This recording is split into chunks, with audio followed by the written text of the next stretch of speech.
In question 48, they ask us to write the equation of the line that passes through the point -4, 6 and has a slope of -3, and they want us to also leave that answer in slope-intercept form.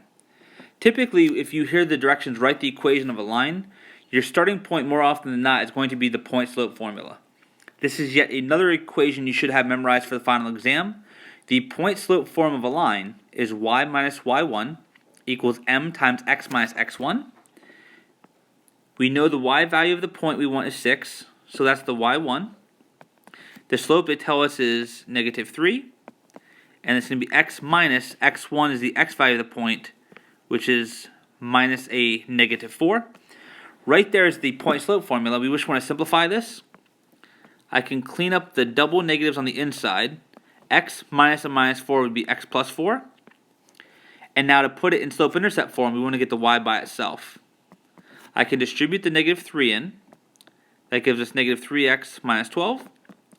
And then I'm going to go ahead and add 6 to both sides.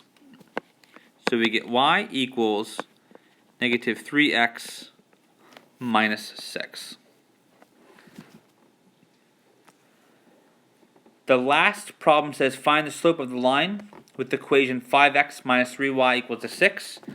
To find slope from equation, you want to solve it for y, get the y by itself, to put it in slope-intercept form. To solve this equation for y, what I'm going to do is first remove the x from both sides. So I'm going to subtract 5x from both sides.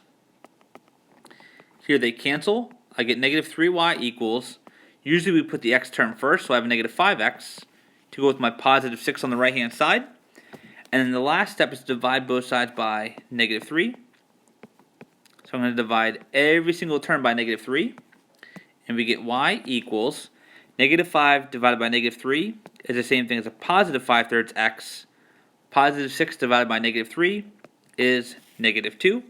Now that it's in slope-intercept form, I can look at the coefficient of the x. That would be your slope, m equals to 5/3.